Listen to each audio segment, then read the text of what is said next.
Teman-teman lihat nggak?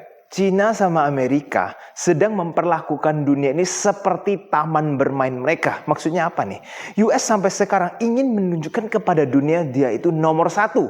Dengan cara apa? Mendadak melakukan tarif sebegitu besar kepada puluhan negara di dunia ini. Nah, kenapa mereka menargetkan Cina secara spesifik? Karena ekonomi Cina itu yang paling dekat men-challenge ekonominya Amerika. Sehingga mereka tidak mau dilampaui oleh negara Cina. Nah, akhirnya apa? Perang dagang itu semakin intens antara US dan China. Saat mereka saling membalas trade war ya, perang tarif mencapai titik di angka 100%, Donald Trump tidak berhenti di situ dan dia mengagetkan seluruh dunia, teman-teman. Dia membuat sebuah ancaman akan menaikkan tarif China sampai 200% lebih untuk barang-barang tertentu. Dan China mendengarkan hal itu, mereka tidak mau lanjut lagi mengangkat angka tarif ini. Angka tarifnya itu sudah menjadi ridiculous ya, artinya sudah tidak masuk akal.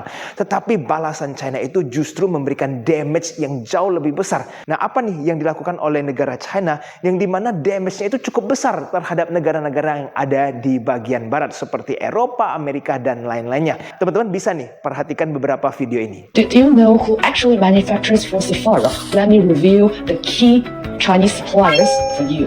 First, the nail products at Sephora mainly come from Wuran in Shanghai.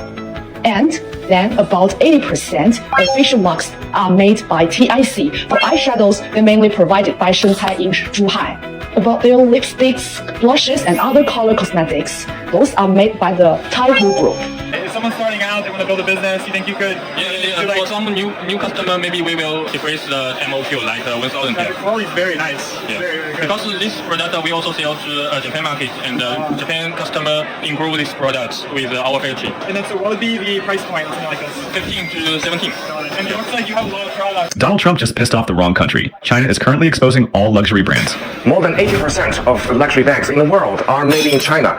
Your Prada, Gucci, and Louis Vuitton, they're all made in China. There's no such thing as a knockoff. All your branded goods are made in the same factories, stored in the same warehouses, all in China. Luxury brands then purchase these items from them and sell them for a 10, 15 times markup. Made in Italy? Made in France? It's all made in China. People are starting to realize that they can get the same quality knockoffs for a much cheaper price. Nah, setelah teman-teman menonton beberapa video yang tadi saya tunjukkan, banyak sekali customer-customer di dunia global ini akan mulai sadar bahwa duit yang dia keluarkan sebegitu masif hanya untuk brand, bukan untuk kualitasnya. Karena kalau cuma membahas kualitas, teman-teman nggak perlu bayar semahal itu. Jadi ini artinya apa? Mereka menjelaskan bahwa dengan tarif sebesar itu, teman-teman masih lebih murah jika langsung beli dari factory China, lalu import kena tarif pun nggak masalah karena harganya masih nggak semahal jika teman-teman beli dengan ada brand yang terkenal. Kualitasnya masih bisa sama persis, teman-teman. Nah, jadi video seperti ini kita nggak tahu akan berlanjut sampai sejauh mana. Mulai dari tas, baju, sepatu, jeans, bahkan kosmetik, teman-teman, di mana itu industri sangat masif. Satu persatu dibeberkan semua oleh video-video yang muncul dari China. Teman-teman bisa ketemu nih dari pabriknya, lokasi kotanya di mana, dan seterusnya. Nah, saya juga akan cantumkan ya listnya di mana teman-teman bisa mendapatkan barang apa di kota apa, dan pastikan teman-teman save video ini supaya suatu saat jika teman-teman kepingin untuk impor barang dari China, bisa diingat kembali dari menonton ulang video yang satu ini. Dan teman-teman, kalau kita lihat secara lebih detail lagi, perang dagang ini juga sama dengan perang ego antara US dan China. Kenapa? Karena US itu menginginkan reciprocal tarif ini itu dipakai sebagai alat untuk negosiasi. Mereka kepingin negara-negara datang ke Amerika untuk bernegosiasi, tetapi tidak dilakukan oleh China. Malah China sebaliknya, setelah dia membalas dengan berbagai hal terhadap negara US, justru dia menyampaikan bahwa kalau kalian mau bernegosiasi, kita open for negotiations. Jadi China itu kepingin menunjukkan kepada dunia bahwa dia tidak takut dengan US dan akan perang sampai tetes darah terakhir.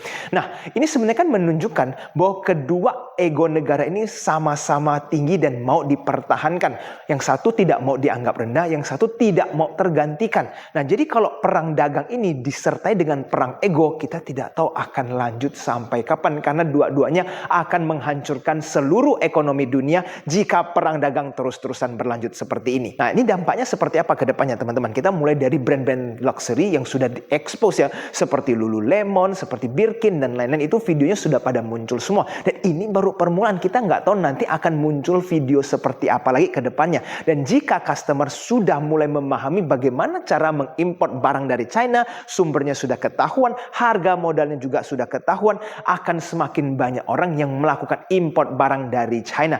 Dan ini akan mengubah peta impor di seluruh dunia. Dan kita di Indonesia, teman-teman, ini juga akan menjadi sesuatu informasi bagus yang dimana banyak orang masih nggak tahu nih sumber barang murah itu di mana. Sekarang dibeberkan semua. Jadi kalau teman-teman ada modal mengerti impor, teman-teman bisa tuh terbang ke China. Kalau yang mau cari sepatu, yang mau cari tas, bisa ke kota itu, mau cari fashion dan seterusnya, itu semuanya lengkap. Masing-masing kota ada kelebihannya masing-masing. Lalu teman-teman tidak cuma membalas dengan video memviralkan brand-brand luxury, China juga menghentikan pesanan pesawat Boeing terhadap Amerika. Dan kita tahu bahwa porsi pesawat yang dipesan oleh China itu juga cukup besar. Dan ini pastinya akan menghambat omset Boeing yang ada di Amerika. Nah, ini dampaknya akan makin parah terhadap para pekerja yang bergerak di bidang aviasi, terutama di Boeing. Jika pesanan mendadak drop, itu biaya terus berjalan, tapi omset akan mendadak hilang. Dan ini karena perang dagang semakin lama semakin parah. Dan teman-teman, baru saja Pak Erlangga memberitakan beberapa poin-poin hasil negosiasi dengan Amerika setelah mengirim representatif ke Amerika untuk membahas apa nih solusi untuk kedua negara bisa saling menguntungkan. Jadi kalau kita perhatikan, Indonesia ke depannya akan mengimpor lebih banyak energi, tapi tidak berhenti di energi ya. Masih ada beberapa barang lainnya yang akan ditambah importnya dari Amerika untuk menjaga tarif tidak sebegitu besar. Karena kalau Amerika terus memberikan tarif, apalagi kalau industri tekstil yang kenanya bisa sampai 40% lebih, habislah industri tekstil yang ada di Indonesia. Kita punya waktu itu cuma 60 hari, teman-teman. Nah, ini ke depannya perubahan akan semakin besar. Kenapa? Kalau misalkan Indonesia mulai terus mengimpor energi dari Amerika, jumlah suplai akan semakin banyak, persaingan energi di Indonesia akan semakin sengit. Belum lagi mereka akan menaikkan impor pangan dari Amerika. Memang kita tidak tahu seberapa besar angka yang akan diimpor, tetapi di satu sisi swasembada kita akan mungkin terhambat, walaupun tidak akan ke-cancel semua. Karena fokusnya nanti apakah kita akan ke-impor lebih banyak atau fokus untuk ke swasembada. Kita tidak tahu timelinenya seperti apa, tetapi persaingan pangan juga akan semakin sengit ke depannya jika ini sudah diberlakukan.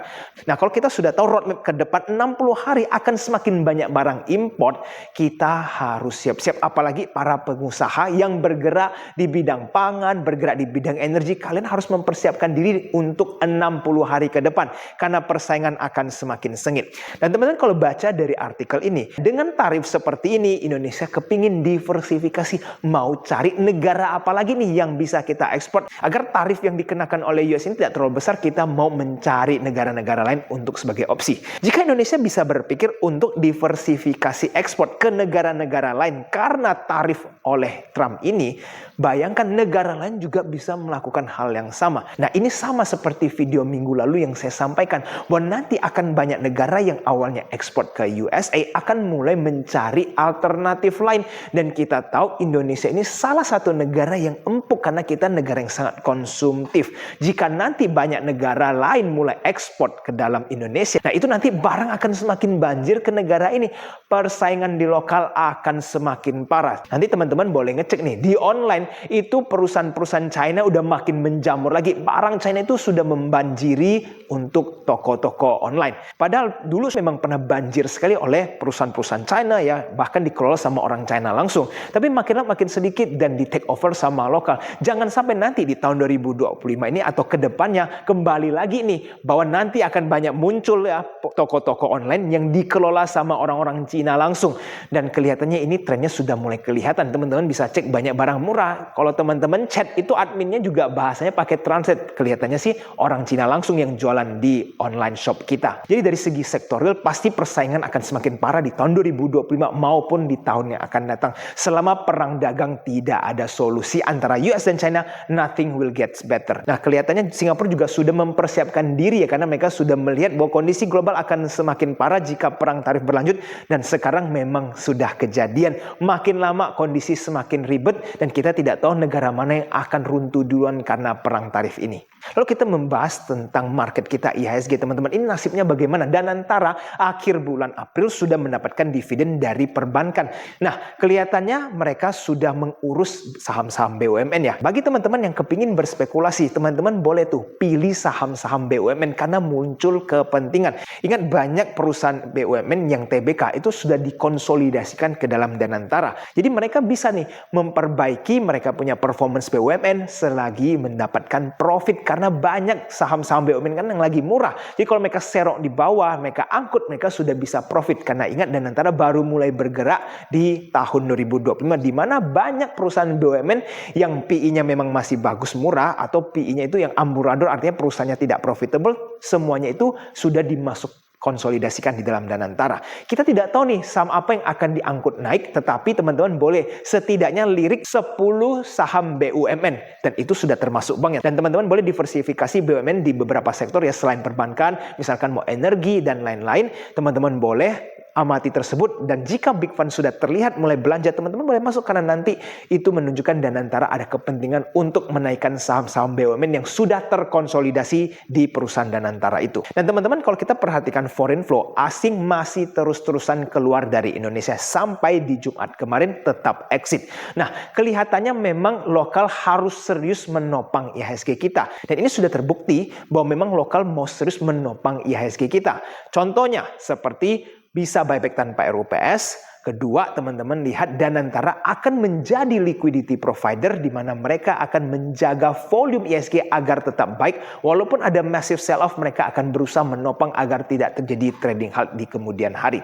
Lalu teman-teman bisa lihat BPJS Tenaga Kerja juga akan mulai menambah porsi saham di dalam IHSG. Jadi dengan asing keluar seperti ini di harga bawah, mereka menopang di harga bawah. Nah, ini akan mulai muncul sebuah peluang. Jadi kalau nanti mereka sudah mulai tampung dengan banyak, disitulah akan ada momen mereka harus menaikkan jika ingin maju. Karena tidak mungkin teman-teman Danantara itu cuma menginjek tanpa membuat profit, karena itu akan menghancurkan image investasi di Indonesia. Dan tidak terasa bentar lagi kita sudah akan melewati bulan April dan masuk ke bulan Mei, di mana Mei itu biasanya ada konotasi sell in May. Nah, sell in May kalau memang masih berlanjut, berarti asing akan lanjut keluar nih dari IHSG, dan tekanan pressure mungkin akan berlanjut. Tetapi kalau misalkan pada saat itu terjadi, lokal masih terus menampung, artinya lokal akan mendapatkan barang yang banyak. Dan kalau itu terjadi dan menciptakan sebuah support, teman-teman wajib lirik IHSG dengan sangat detail, karena kemungkinan reversal akan terjadi jika lokal sudah menyerap begitu banyak barang. Jadi roadmapnya teman-teman lihat, Danantara kan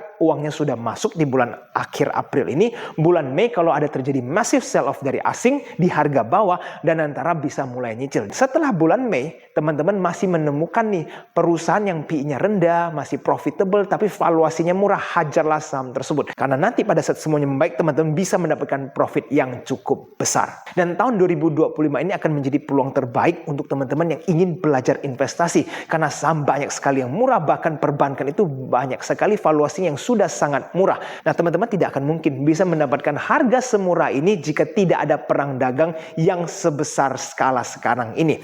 Dan buat teman-teman yang kepingin belajar investasi secara gratis, don't worry, saya sudah cantumkan link di bawah. Teman-teman tinggal join Smart Room di Telegram, di mana teman-teman akan bisa berdiskusi tentang investasi maupun ekonomi, bahkan berbisnis langsung dengan saya setiap hari Minggu jam 8 malam. Ingat, it's free for everyone. Tinggal klik linknya di kolom komentar di bawah. Sebagai penutup teman-teman, saya ingin mengingatkan bahwa tahun 2025 ini di sektor real akan semakin tough. Mulai dari pengusaha yang kaya bergerak di energi, itu semua akan mendapatkan pressure yang cukup besar, sampai middle, apalagi yang middle low income. Persaingan akan semakin parah karena perang dagang. Barang-barang akan semakin banyak yang masuk ke Indonesia, sehingga persaingan antar barang import dan manufacturer yang ada di lokal akan semakin sengit. Jadi teman-teman boleh mempertimbangkan frugal living di tahun 2025 ini agar punya tabungan yang cukup. Jika ternyata ekonomi itu sulitnya jauh lebih lama dari yang kita duga, teman-teman masih ada cadangan supaya teman-teman tidak menjadi orang susah. Oke teman-teman, video hari ini sampai di sini dulu.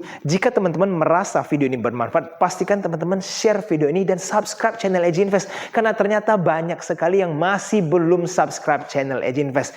Ingat, subscribe itu gratis, dan teman-teman jika sudah subscribe tidak akan ketinggalan video-video penting yang dipost oleh Edge Invest. Sampai jumpa di video selanjutnya. I'll see you again next time. Bye-bye.